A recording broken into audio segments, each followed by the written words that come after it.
community conversation on Public Health Preparedness Program, hosted by Reverend Daniel H. Lindo.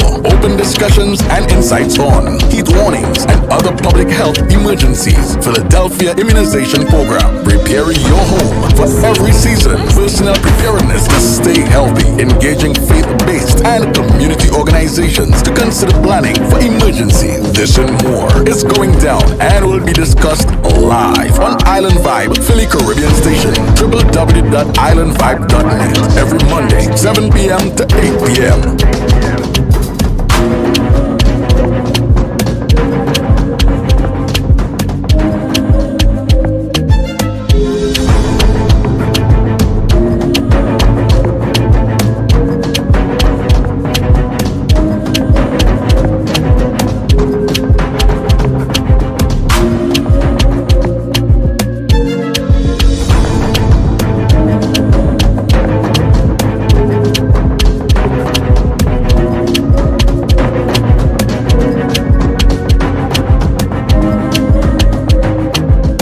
Purchase your tracks today.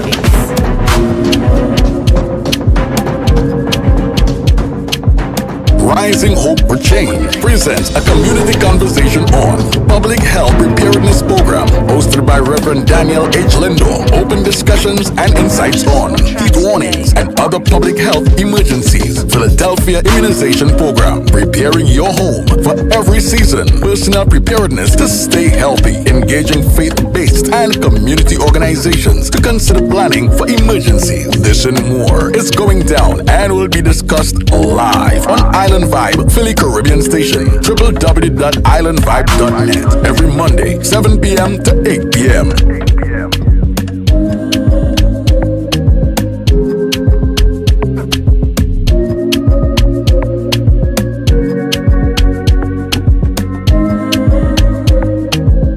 Purchase your tracks today.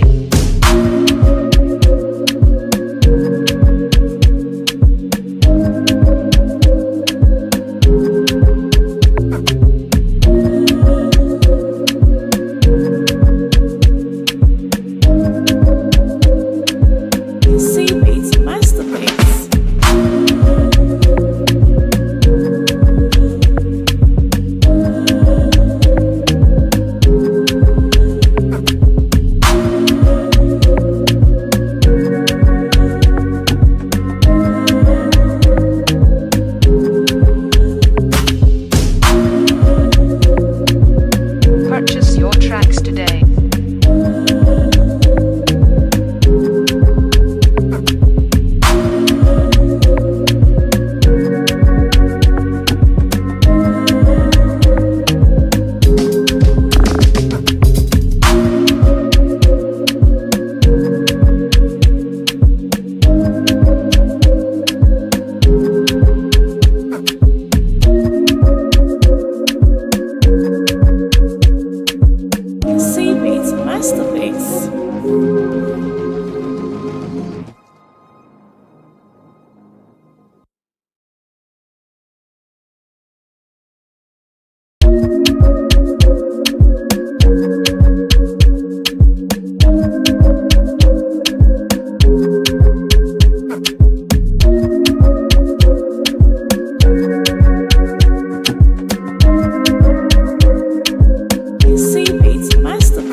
Purchase your tracks today.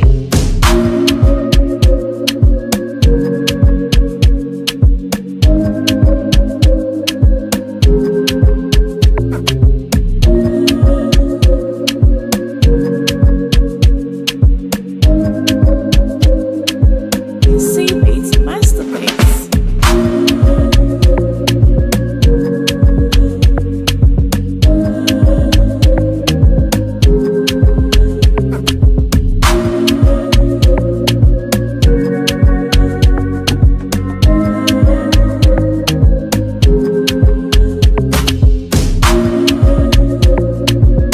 Purchase your tracks today.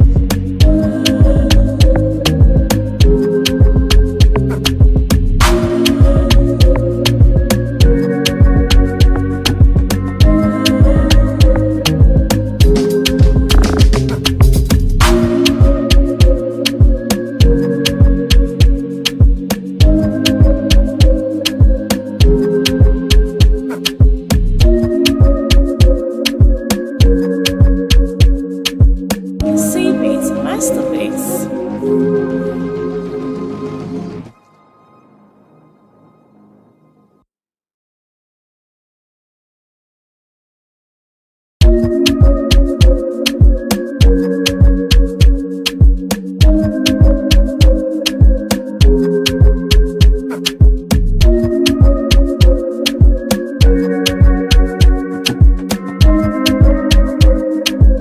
C Beats Masterpiece.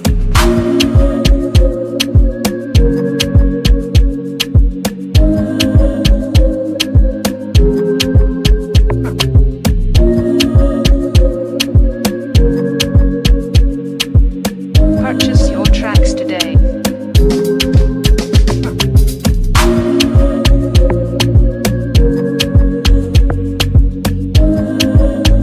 Rising Hope for Change presents a community conversation on public health preparedness program hosted by Reverend Daniel H. Lindo. Open discussions and insights on heat warnings and other public health emergencies. Philadelphia immunization program, preparing your home for every season. Personal preparedness to stay healthy. Engaging faith-based and community organizations to consider planning for emergencies. This and more is going down and will be discussed live on Island Vybe, Philly Caribbean Station, www.islandvibe.net, every Monday, 7 p.m. to 8 p.m.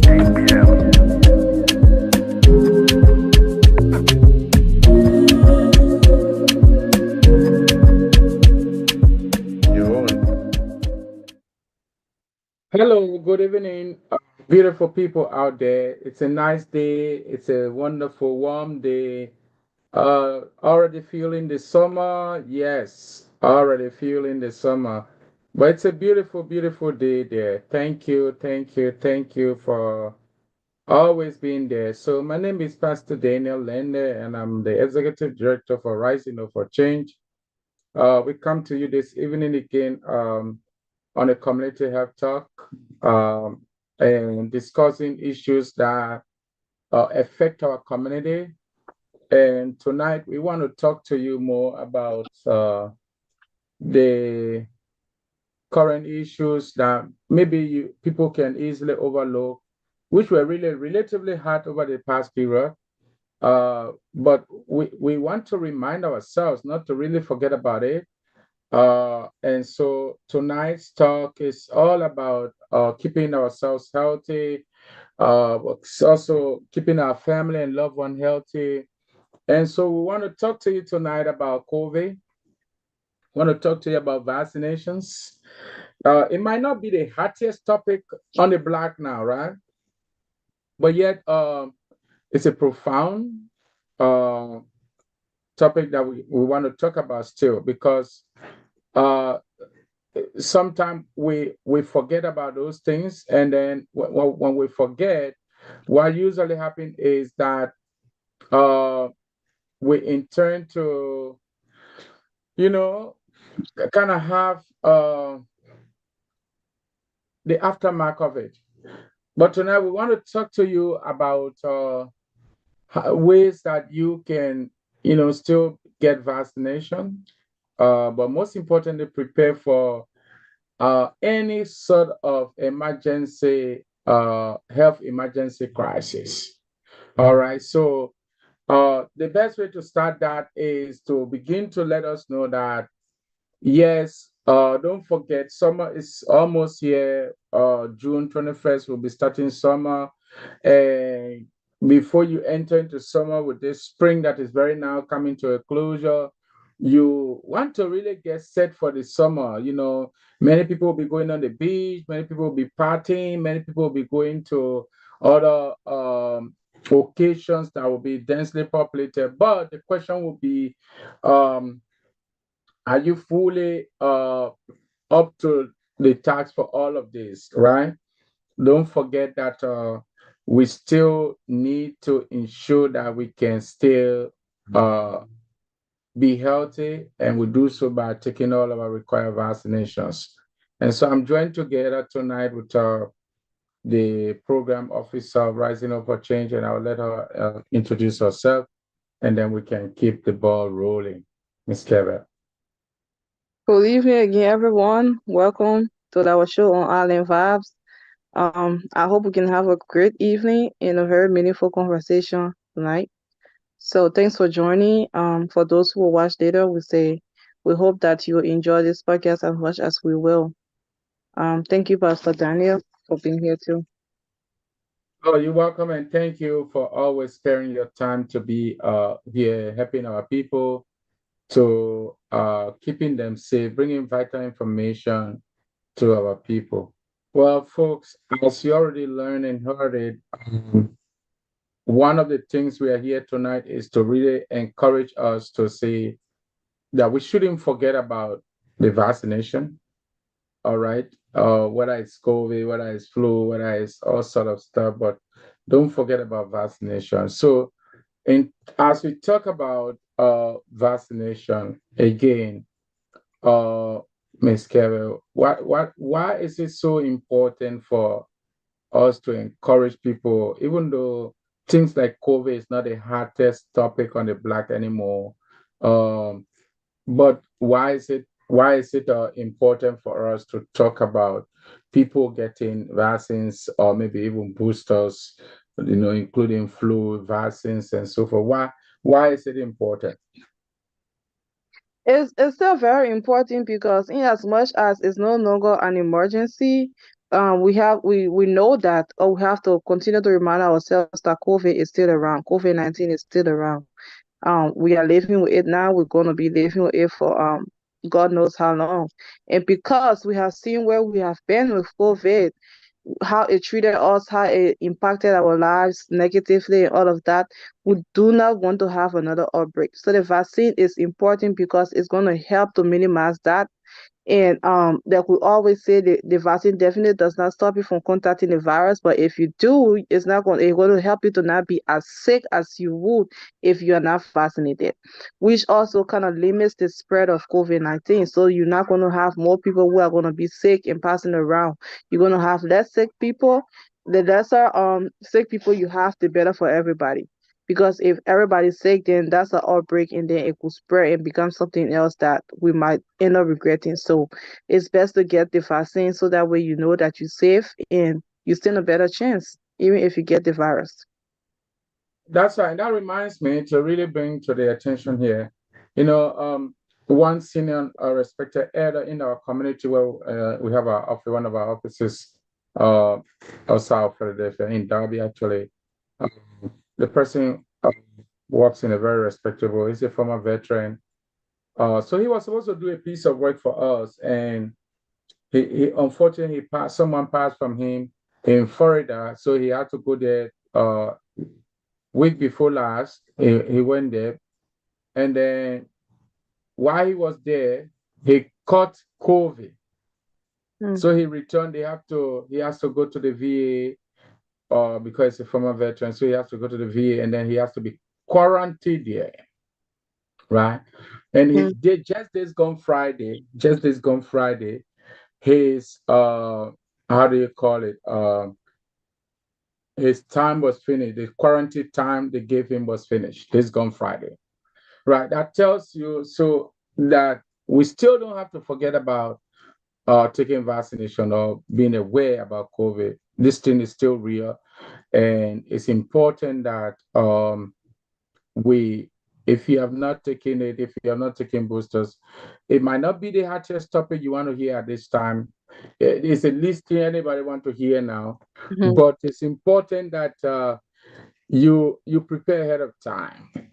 Build your immune system to avoid the hospitalization, because that's the main thing. The main thing here is that we want to ensure that we can encourage you, inspire you, so that the, the rates of the potential of you getting severely ill, or maybe even getting hospitalized, or the worst case scenario happening to you, uh, we can intervene, we can help you, encourage you to get boosters, to get vaccine, to get necessary vaccination you need to keep your body functional and working in the best way it should be, right? So that is why we are here. Because you see, like I mentioned, just 2 weeks, someone was COVID positive. He has to be quarantined in the normal way, spend up to 5 days, because it was really severe with him. Mm. So only because he went for a funeral in Florida for a loved one, right? And then he caught COVID there, and then he came. He has to be hospitalized. So And that's the thing, not to cut you off, Pastor. That's the thing.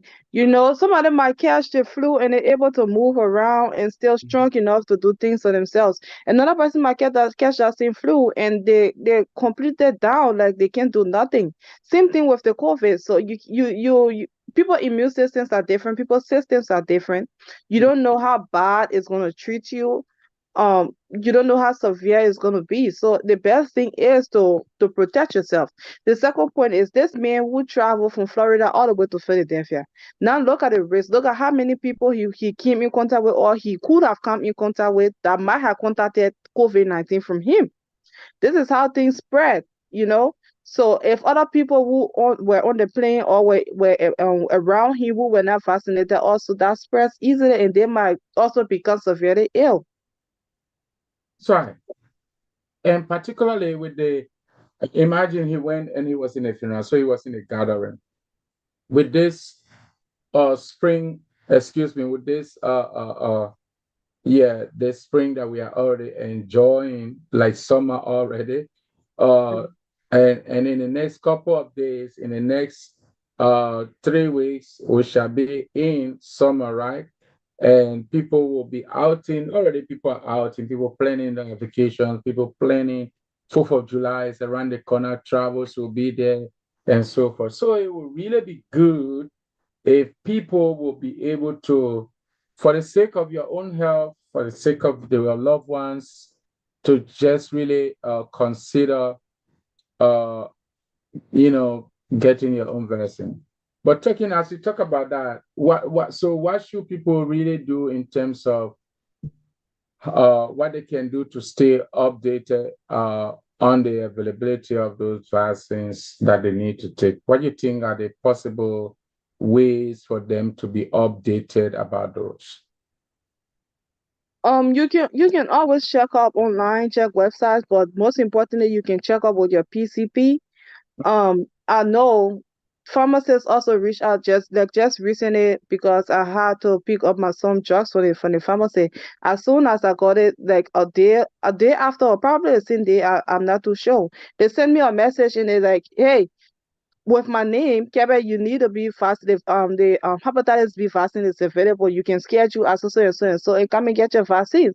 So sometimes pharmacists too will send you these text messages. That is, I think, if you probably subscribe for your or not, they will send all these text messages giving you this information to go and get vaccinated. So you can check your local pharmacist. You can check with your PCP.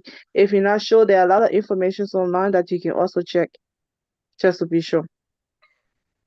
Yes, that's the most important thing. Checking with your with PCP, your primary care physicians, checking with your doctor. Very important. That will help you to eventually mitigate any potential of the uh, any potential of contracting the virus, because the big goal here is for you to mitigate it, for you to reduce the risks of you being positive for any of those viruses that will take up your time, that will, take your appetite away. Because when you're sick, you lose appetite for your best food you love. Uh, Also, you lose, you will not travel to the places you want to travel. You will not be able to do the things you want to do. So, to avoid all of that in advance, it's important that you check in with your primary care physician, which is the PCP or doctor in short, so that you can come up with a plan for you as to what vaccines to be recommended for, especially when you are planning traveling and so forth. It's important for you. You might be okay, you might be active now, but uh prevention, people say, is better than cure, right? Mm-hmm. So Mm-hmm. because prevention is better than cure, so you want to make sure that you prevent yourself before it happen, the worst happen. Yeah. And of course, if we were to recommend in terms of intervals between, I know everyone might have known it already, but just to make sure people that don't know it, uh, what is the recommendation interval between initial vaccination and the booster shots that people need to get? I think it was like a month or so. Yeah, previously it was allocated for a month. Yeah, right? Mm-hmm. Yeah, but just to be sure, again, when you get, as long as you get vaccinated for the first time, they're gonna let you know how long it's gonna take for you to be able to get the next shot. That's right. And when we talk about all of this, putting it together, particularly reaching to our communities, right, our neighborhood, how can we support each other? How can our neighborhood support each other to ensure that we stay strong? How can the neighborhood encourage other friends in the neighborhood to to partake in this exercise of maybe getting vaccination or boosters or so? How can we all collaborate together with neighborhood, with our community, to get the support, to get people to get involved, especially with the reduction of vaccine clinics in the communities and all of that? So the chances for people to take responsibility to go do it, they are slim. Well, how can we encourage our neighborhood, our communities to do so? I mean, first is continue the awareness, continue to talk about it, and then there are local organizations who will have these available too. So you can reach out to local organizations within your community that offers these. You want to like as a community, like I said, we just need to continue the awareness because people tend to forget. The moment there are things that are not like the way the COVID was on the rise and it was affecting everybody, as long as that goes down, people start to forget.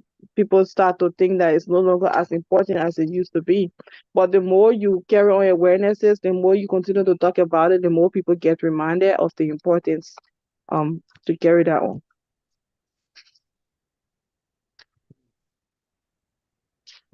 That's right. Basically, we get community support by, let's say, if the community, in addition to a response, if a community will, if the neighborhood, if Black is having maybe get together, someone can volunteer to share the information there. That's one way we can definitely do so. We can someone volunteer to share the information to ensure directing people, encouraging people to, because as we keep getting together, we share a lot in common as neighborhood, as a community. We share a lot. We come to borrow chairs from one another. We come to maybe borrow utensils, cooking utensils. Maybe we come to borrow utility stuff. Maybe, all those stuff. Someone comes to say, give me a machine I need to do. All of we interchange stuff and so forth. So in the interim of that, we can also become the voice, just as we are the voice tonight, talking to us here tonight on this platform, encouraging us so that it might not be, like we said earlier, it might not be the hottest topic that you want to hear on the block to say, yeah, go get your vaccine as it was before in 2020 or 2021. But it's still something that we can take precaution about. And especially a lot of people have forgotten about taking those necessary precautions.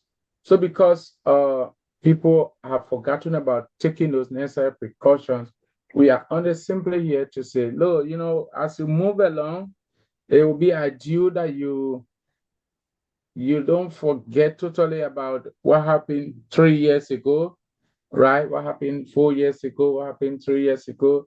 And so for many of us have been victims of this pandemic, and so we want to become the voice. Maybe you call it before you know how it dragged you. You know how long you were in the house for several days, how you lost your appetite, you could not even eat anything because you lost taste of everything. And so as we get, because this is a peak for it now, right? So get in there, you want to make sure that you still think about it. You think about it. So as we're thinking about it, let's talk about prevention measures that we can take in terms of COVID in general. What are some of the preventive measures that we can advise our public today to be aware of? So I'll say wear your mask, even though it's not mandatory. If you see the need to do so, wear your mask. Um, Pay attention to having a clean environment.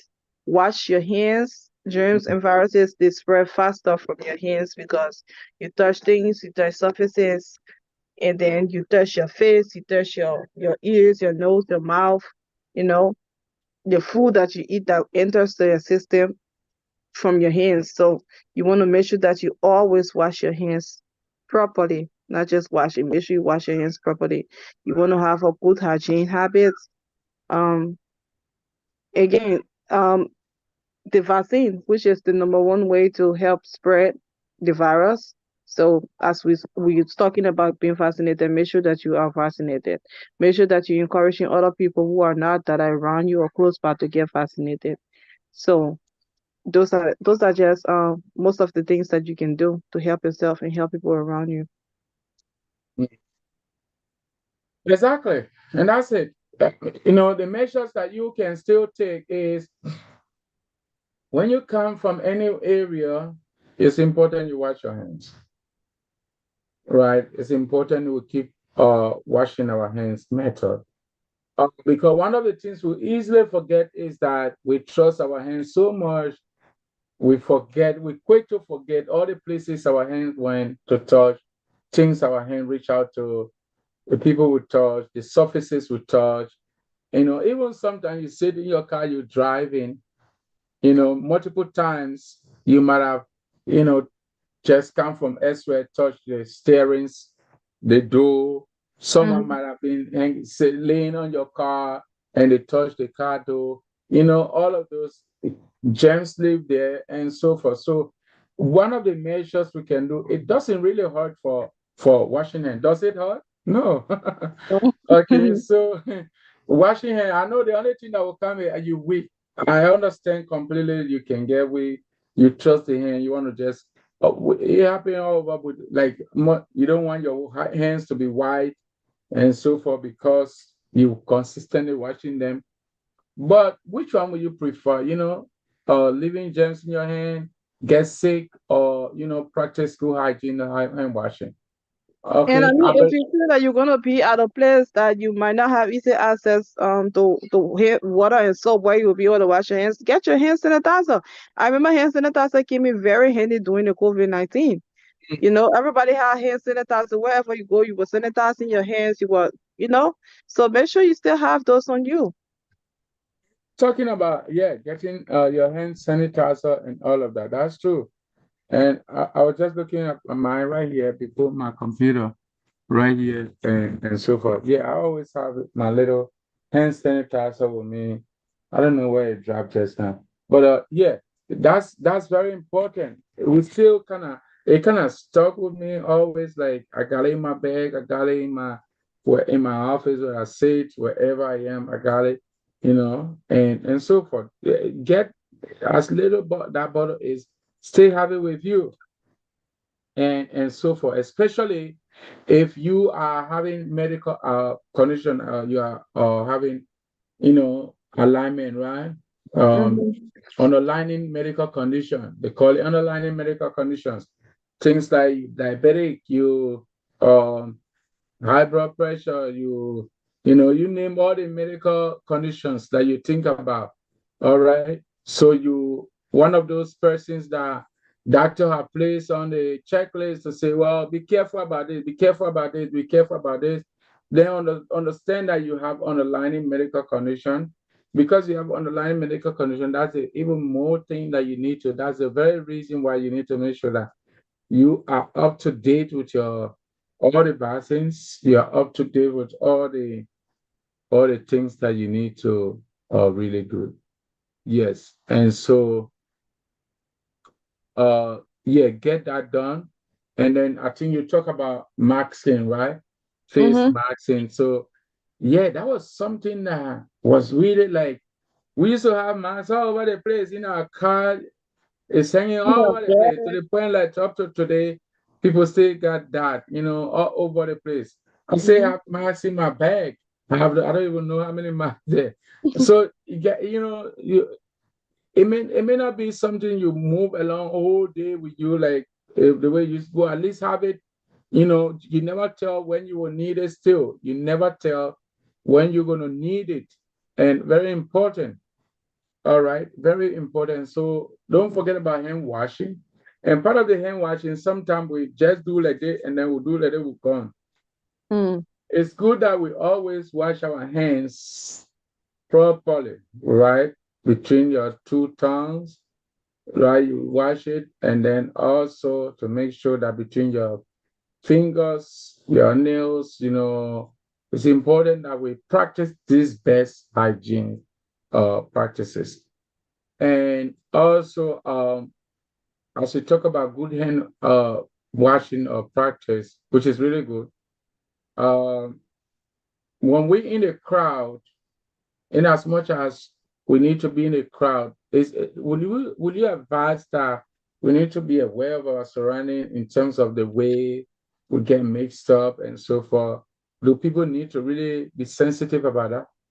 Of course, you have to be sensitive. Like most cases, people who have COVID-19 or other respiratory illnesses shows like you see the symptoms are clear, they're very visible.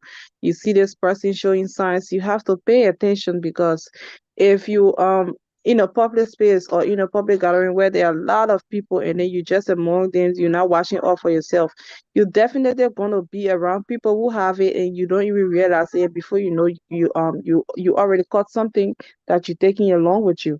So you definitely, yes, you definitely want to be sensitive to your environment. If you see that you are more a lot of sick people, a lot of people coughing, you see there are people struggling to breathe, even though they are out there, there are people who are just generally showing signs of these illnesses. You want to get away. So, and as we talk about masks, some people may think like, well, masks may suffocate them, masks may be something that maybe they don't love it. Let's say they don't love it. That's the word. Oh, I don't love wearing it because some people think they don't love it. I think the last time I was talking to someone, they said, well, even your own breath can affect you, right? To say sometimes when you wear a mask for for quite some time. It gets that much thing and so forth. So, what advice would you give, especially when people in this time now have flu, uh, or they under the weather, as they may popularly call it? What advice would you encourage people to really still wear masks? I mean, it's funny. Actually, not many people you will see who will put their hand up and be like, "Yes, I love wearing masks." You know, during the COVID, a lot of us did not like wearing masks, but we did. We had to. Not only because it became compulsory, but because it helped us. We saw how helpful it was. Nobody wanted to contact COVID, especially with the death rate, the way people were dying, people were being hospitalized. Nobody wanted to do so. So before you even tell somebody, people were ordering masks in bulk. I think there was shortage at some point in time, and people had to keep producing more masks. So people were wearing masks. As uncomfortable as it was, people were wearing masks. So now coming into now that it's not compulsory no more, you don't have to. It is still uncomfortable for people to wear it, but if you have to, if you need to, you should. You know, and if you feel that you sneezing in it and all of that, have more than one mask with you. So that way, the moment you feel that the other one is dirty or something, you just change it and put on a fresh one. Mask now is not as expensive as it used to be, because when COVID just started and they said wear masks, before they started producing it in bulks, it became a little expensive, and then when the production kicked in, it became much cheaper. So now masks is not expensive. There are even places that give up masks for free. So all you have to do is have more than one mask with you. So when one gets dirty, you change it. And if you get from a place where you feel that you don't have to keep it on, or you can just leave and go to a private space where you can take it off for a while and then breathe and then put it back if you have to get back to a place where there are a lot of people. Yeah, and I love the idea, like especially the N95 mask, which is mostly recommended for people. But the idea is that uh, if you don't like it, you can still have the, like you said, at least have two with you. If you feel like you'll be embarrassed with it, maybe the odor that comes from it from your own self.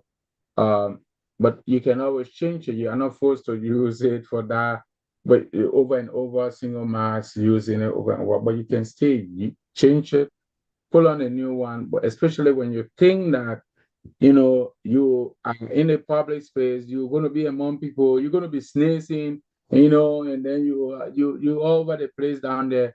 It's good for everybody, for you and for everybody, not to really spread it. So just use your mask, and I think that will help you, and then it will also help those around you.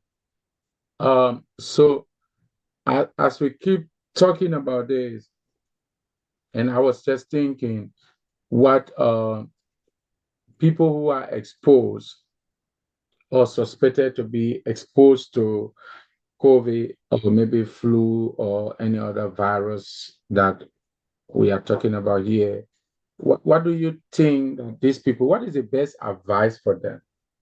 When you think you are exposed, or you suspect yourself of being uh you contracting the virus, what would be the best advice we can give these people who are exposed, who themselves know they have contracted this virus? If you think that you have been exposed, you firstly, you don't want to just dwell on your thoughts or your gut feelings. So you want to get tested. You want to get tested just to be sure that you actually have contacted the virus. If that happens, you want to make sure that you isolate yourself or quarantine yourself. With COVID, you have to quarantine. You want to quarantine yourself. If it's regular flu and all of that, you want to make sure that you isolate yourself so that you do not spread it to other people. And then while being isolated or being quarantined, you can be on ongoing treatment and then see how well you can recover. But you want to make sure that you stay out of public spaces. You want to make sure that your utensils that you're going to use are not going to be shared. You want to make sure that you take care of yourself, drink a lot of water, get enough of rest, and just make sure that doing everything to recover quickly. But most importantly, like I said earlier, make sure that you stay out of public faces so you do not infect other people. Yeah, so the key there is you know yourself, you know how you're feeling. And so if you think that it's not safe for you, you can really try to limit the kind of association you're going to have until you get better, right? Mm-hmm. So reduce the number of uh, outing that you're going out to, people meeting group of people, getting involved into things that exposes other people and so forth. So it will literally will say just be true to yourself that you don't expose other people, especially when you know within yourself you're not feeling right, you're not feeling okay, and so forth. So you want to stay away until you can, fully recuperate, you can fully get better. All right. That's something maybe that will be good for you and also for your loved ones. That's something that will be good that you can really take. So let's talk about treatment and health access. What basically we know, of course, that the treatments are available for COVID. But what would you say about other treatments that some of the available treatment? I know we are not health practitioners. We are just people that give awareness based on the information we have. But what what what are some of the thoughts that come to your mind in terms of the treatments that are available for COVID and other flu vaccines that people really take? What are some of those treatments if you can think of any? Usually, for the flu, there are over-the-counter drugs that we people usually take, to get better. For COVID, if there's any specific drug that need to be given to you, your doctor is going to prescribe it. If you're going to be home, quarantining yourself and taking care of yourself based on your symptoms, like people get fever, some people will get fever, some people get body aches and all of that. You could take over-the-counter medications for those to help you, but you want to make sure that you staying hydrated, you're drinking a lot of water. You want to make sure that your food intake is great. You want to make sure that you're eating, not just eating, but you're eating healthy. You're eating food to boost your immune, and that's one thing that you also want to do. Make sure you do boost your immune system so that your body can help to fight this virus out of your system. So you want to eat food that will boost your immune. You want to take your medications. You want to drink a lot of water. You want to make sure within that time you are getting a lot of rest. That idea in terms of really eating, because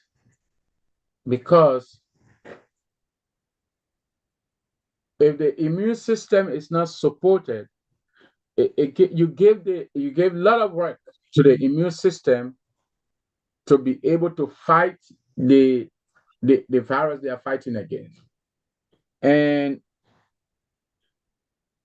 one of the things I really do is, regardless of what, I try to make sure that I eat, because if you eat something, it gives you strength. The level of really breaking your body down, the chances become slim when you Mm-hmm. have, yeah, especially when you're sick. It's important. Some people when they're sick, they, no matter what you do, they say they will not eat, because and then what happens is you see that the sickness is prolonged, Mm-hmm. because naturally when you are hungry you are weak, right? Right. Plus, even though if you don't have the appetite, but if you really eat, you're going to get the natural strength that you're supposed to have if you were not sick. And then when you're taking medication, some medication, when you're taking them, what happens? They make you either hungry or they make you even dizzy or weak. That's why you see most time doctors will advise that before you take this medication, you should eat. Don't take it on empty stomach. All Mm-hmm. right. So it's advisable for you to really try to eat something. All right, try to eat something. But let's talk about the available medications, that are treatments that are available. So as we were discussing, Some of those include the antiviral medications that like you can get through your doctor, or maybe I think it's available on the counter now also. And then there is one they call the I think monoclonal antibodies.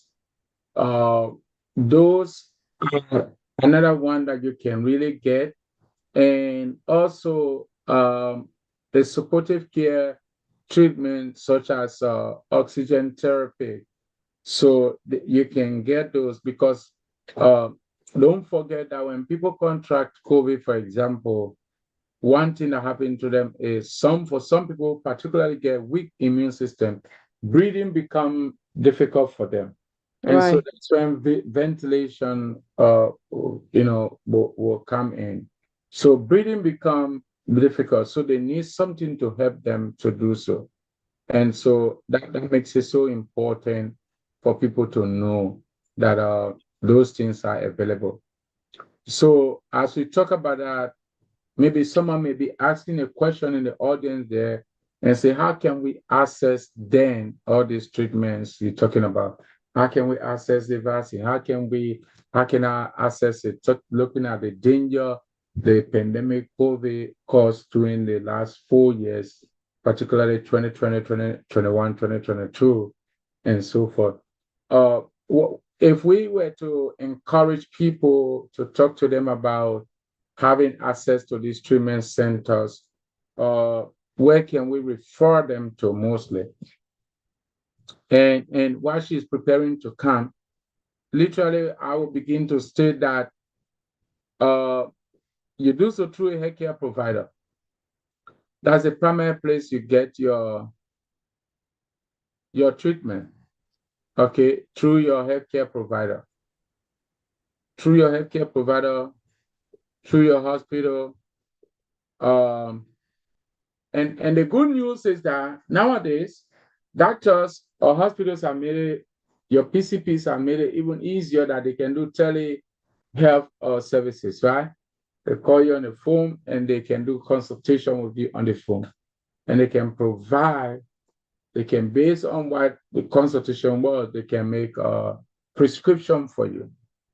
So these are some of the areas definitely we can take advantage of to have access to the treatment. Your healthcare facilities that you go to or healthcare providers, of course, hospitals and clinics are always there to make sure that they can treat people or patients. And of course, take advantage if you have the telehealth information where you can consult with your medical doctor. That's very important for you to think. Is there anything you want to add on that in terms of areas that people can have access to treatment of COVID or related diseases? You are muted. Oh no, you said everything well. Just make sure that you consult with a PCP. Now, even if you don't have a personal PCP that you were saying is easy now, you can go right online from your phone. You can have a doctor online. They can check you and everything and do a consultation. I think it's for a little or nothing. You won't even like realize how much it costs. So you want to make sure that you do that just so you be on the safe side. Yeah, and one of the things is, especially for basic people with schedules, if you're like me and so forth, take advantage of the services, right? Telehealth services where you talk to your doctor on the phone, you book appointment, you don't have to go to their office, you do the consultation on the phone. They determine what they need, especially if you've already done your labs and so forth. And then easily they can make prescription. And one thing that has done is that it has expanded uh, services, healthcare services. It has expanded it to a wider range in terms of increasing the number of people served because the time people take to go to see their doctor, sometimes they keep postponing it, they keep pushing it, they keep pushing it because of busy schedule and so forth. But what telehealth services have done is that telehealth services have brought services to the door of the patient. to the door of UMS. So take advantage of those. If you're a basic person, you don't have to think about that. I don't know. Many people sometimes they don't think about that telehealth services. I know we use sometimes to sitting face to face with our doctor, but that is something we need to really consider, right? If you are very busy, the time it's taking you to, as some people, they on medication, their medication is finished, but they have to wait to book appointment to go see the doctor in person. These services are already available. Do a telehealth service on the phone, book, and then you can have a consultation with your doctor on the phone. Mm-hmm. And yes, Yes, they do virtual calls too. So it's not mhm, like you just want to be talking with the person.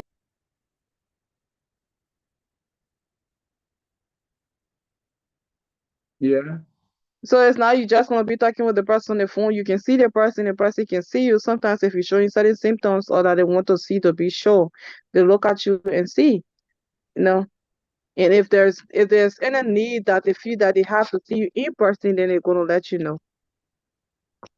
yeah. So as we're coming down on the clock here, but I want to talk about some of the signs that people should be aware when they see them.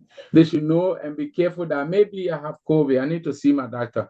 What are some of those signs you think or symptoms that you think people should be when they have them? Maybe people have forgotten what those symptoms were and so forth. But what are some of those symptoms that you think when people begin to experience them, it will be advisable that they make plans to see their doctor. So it COVID comes with fever, comes with body aches, shortness of breath, um, people loss of taste and smell.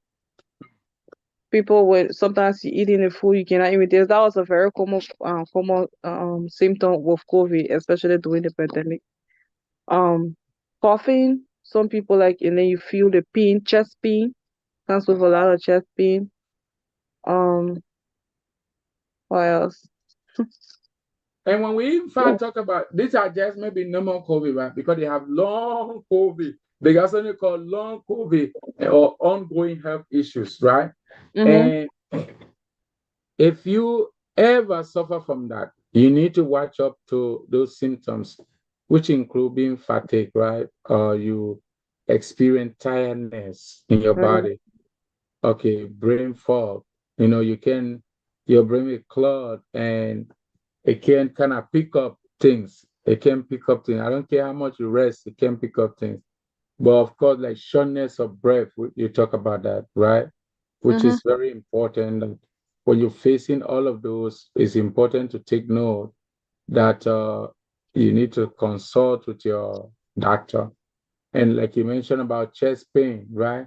Mm-hmm. Chest pain or joint pains. These are things that it doesn't, when they're happening to you, it doesn't click to mind that it could be a COVID. You could just say, oh, well, maybe I did some exercise that hurt my, or maybe my body just need rest. So, when you're experiencing this chest pain, you're experiencing the joint pains, you're experiencing them, ongoing. They're not stopping. It's important that you think about that. Okay, think about that. Don't just walk and grab over the counter medication and say, I'm taking Tylenol, I'm taking ibuprofen, and it's not working. Think about seeing your doctor. Yeah, think about seeing your doctor on a very serious note. Yeah. Um, and as we look at COVID, let's see how much COVID impact community in terms of mentally. What do you think? What impact does it have on a community mentally? Hmm. It does have a negative effect on the community because like just imagine a community of sick people, or maybe it hasn't even spread to the whole community yet. But the fact that there are people in a community who have it, people feel um people get afraid, people start to feel somehow because there's a possibility that it might spread or it might not be able to be contained, and a lot of people gonna contact it, which will make things to go to a standstill. People are not going to be active in their daily activities. People are not going to be able to go to work. People are going to have to stay home.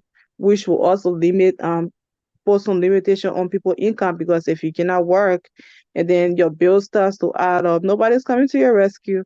And then your bill starts to add up, then because you ill, you might have to, in worst case scenario, you might have to go to the hospital, which also adds up your medical bills, all of that. So it makes people like put some screens on you that you have to have a lot to think about, because you have a lot to lose as a community at that point. Yes, it has a lot to do as a community. And one of the things it does also is to add on to what you said. Uh, it has placed tremendous it led to stress, right? It Mm-hmm. increases stress in the lives of people. Um, and also it has caused depression on people because isolation, right? Isolation. For example, now when people are even quarantined, they barely will tell somebody I'm quarantined before or for COVID. Somebody Mm-hmm. will conceive it. It usually would take a brave person to do it. Right. Somebody who is really true to themselves, right? Mm-hmm. But also, so COVID in general or those diseases, they create mental health issues, right? They because of the economic pressure that it causes on you. You stop work, maybe 2 weeks, you're not going to work. You're thinking about, oh, I'm losing my paycheck because I didn't work. I'm losing my paycheck, right? Because of that, it causes stress and trauma for you. And Mm-hmm. so it's something that people, that's why we're talking about. You thinking about all of these risk factors, the economic factors, the physical factors, all the factors around, think about them. And the best thing to do is to do what? Get To see vaccinated. get Yeah. vaccinated the right way. Get it, and then you should be able to be good. All right. What else do you think we can share with our public that maybe when it has to do with this entire thing? With the whole vaccination. Hmm. In your parting comment. So I would say, let's make this everybody's business. Let it not be one person's business, because if it affects me, in as much as you might feel that it's not in your house or you far away, there's a huge possibility, or it's very easy for it to spread from my house to your house. It might not come directly, or it might not just jump from my house to your house, but somebody close to you might come to my house if they might get it. So it should be everybody's business. We should look out for each other as a community. Let's continue to talk about it. If we see people who are not vaccinated and they don't have any major reasons why they should not be, you want to try to talk to them and see if you can convince them enough or say things enough to convince them that they should get vaccinated, give them reasons. If you have resources like newsletters with all this information that you want to share, if you have links, you can also do that. If you want to redirect them to organizations like us, you can also do that. But let's make this our business as a community, so that way we can help to stop the spread of COVID-19. If it's possible, if COVID can be gone altogether, that would be great. So thanks for being with us this evening, and I hope that you have a good rest of your evening and rest of your week as well. That's right. Thank you so much for being in the with us at your comfort area in your car, wherever you have been. It's been a truly pleasure having you, and we encourage you to continue to tune in whenever we're having this program, this event. We're trying to make sure that we can continue to be in your company. And one of the things we will do in the next coming months, if we ever going to do this. What we want to do, want to bring expert on the subject matter to be able to help discuss the subject matter properly with us together. And so we want to encourage you to share the message, encourage your loved ones to be a part of this, but also encourage them to go and get their vaccine. We want to, in the coming weeks or months, in the next coming months, one of the things we'll be looking forward to do is to focus on hazard preparedness. We want to talk about that before this thing happen. We want to talk about how we can prevent it from even before you think about surfacing. want to talk about that. We want to focus and redirect our attention to that. So again, we come from Rising Up for Change, and we are situated 3 Chester Pike, Derby, PA 19023. Also, we are in Philadelphia, 1628 South 58th Street. If you want to reach us, you can contact us via email at info@rhfc, R for Romeo, H for Harry, F for France, C for Charlie, .info, info. You can reach us with your questions. You can reach us with any concern you want us to talk about, what is happening in your area. You can reach us, and we are there to provide support and also to take the message to the right voices that will be able to hear you. That's why we are a community-based organization. And so as a community-based organization, we talk directly to our people. The people talk to us, and we take the message to the right people. So we thank you for being in our company. I want to thank the Island Vybe radio station, Caribbean radio station, for being our host and airing this program on their various platforms. What a wonderful partnership we've had. But thank you. It's been a wonderful, wonderful time being here with you. Be safe and have a good night. Rising Hope for Change presents a community conversation on public health preparedness program hosted by Reverend Daniel H. Lindo. Open discussions and insights on heat warnings and other public health emergencies. Philadelphia immunization program, preparing your home for every season. Personal preparedness to stay healthy, engaging faith-based and community organization.